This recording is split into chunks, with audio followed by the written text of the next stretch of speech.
Ancient humans may have loved animals before they even had proper houses. That sounds sweet, but also disturbing, because imagine living in a world with no locked doors, no hospitals, no supermarket, and no safe bedroom. Every sound and scrap mattered.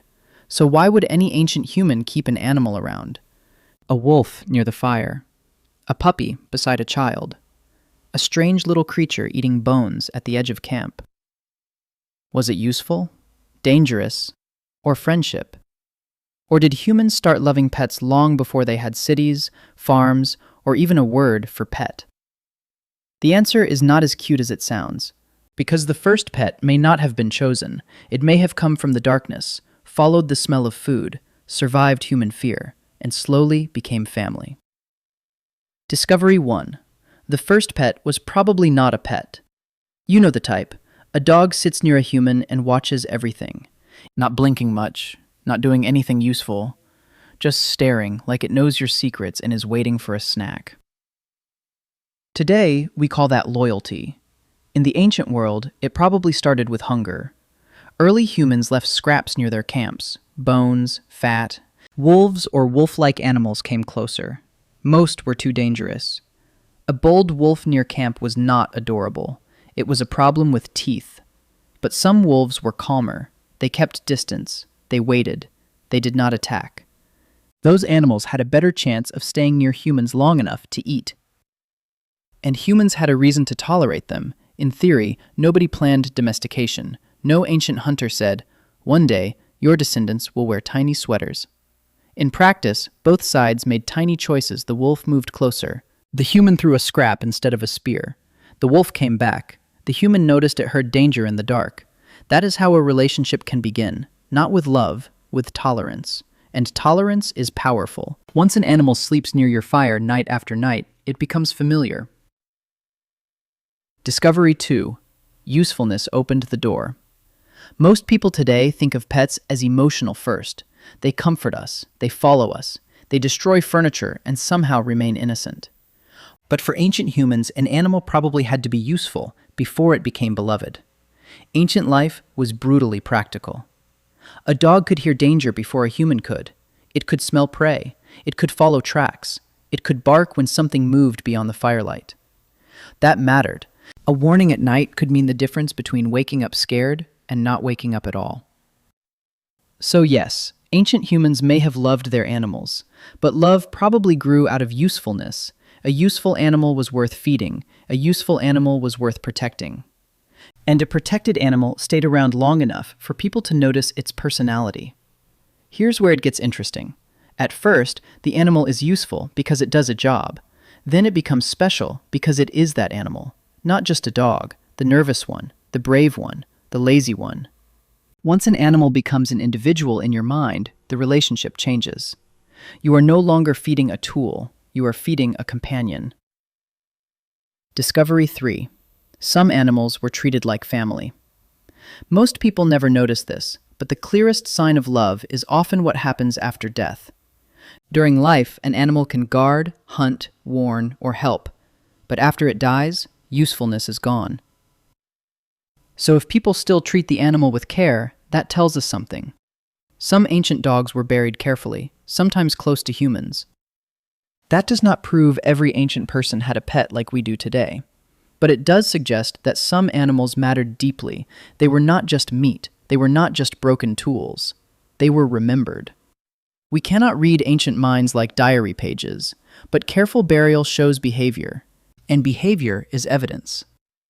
When humans place a body carefully, they are saying, in the only language the ground can keep, this one mattered. Ancient humans did not have photo albums, but they had memory, they had grief, and once you see it, you cannot unsee it. Discovery 4. Baby animals may have hacked human hearts. A puppy does not need a strategy. It has tiny paws, big eyes, clumsy legs, and the confidence of a creature that has never paid rent. That is enough. Humans are wired to notice helpless young things. Small bodies, soft sounds, round faces, awkward movements. These signals can trigger care, and ancient humans were still humans. They had children, families, fear. So imagine a wolf pup near camp. An adult might see danger. A child might see a friend. A young animal is less threatening. It can grow up around human smells, voices, gestures, and routines. It learns the camp. The camp learns it. Someone feeds it once, then again. Then someone gives it a name, even if that name was probably just a sound, like, "Hey, stop eating that." But there is a catch. Ancient life was not a cartoon. Not every cute animal became a pet. Food was limited. Disease existed. Predators were real. Some animals were chased away. Some died. That is uncomfortable, but it matters, because it means the bonds that survived were not easy. Loving an animal in a warm house is one thing. Loving one when hunger and predators wait outside is something else. Discovery 5. Pets changed humans too. We usually ask what humans did to animals. We changed wolves into dogs. We shaped behavior. We rewarded calmness and cooperation. But animals may have changed us back. Living with animals forced humans to become better readers of tiny signals. A raised ear, a stiff body, a low growl, a sudden stare into the dark. These small details could save lives. If the dog froze, maybe something was nearby. If the camp animals panicked, maybe danger was coming. This trained humans to pay attention to another kind of mind. A pet is not human, but it has wants, fears, habits, and moods. You start guessing what it thinks. You start reading its face. That is not ownership. It is a relationship. Now picture a camp at night. Darkness around it. Fire in the middle. Humans close together. A dog-like animal near the edge. Half alert, half asleep. Fire created a circle of safety. If an animal was allowed into that circle, even partly, it was entering human life. Not fully human, not fully wild. Something in between. That is where pets live. So, did ancient humans love their pets? Probably yes, but not in the soft, simple way we imagine. Their love was mixed with hunger, danger, usefulness, fear, and survival. It was not always pretty. It was not always safe. But it was probably real. Pets may have begun as useful animals at the edge of camp. They heard danger. They followed humans. They ate scraps. They learned the fire. And then, slowly, they became something more. Companions, remembered, family. So the next time your dog stares at you like you are the center of the universe, remember this. That look may be older than cities, farms, and writing.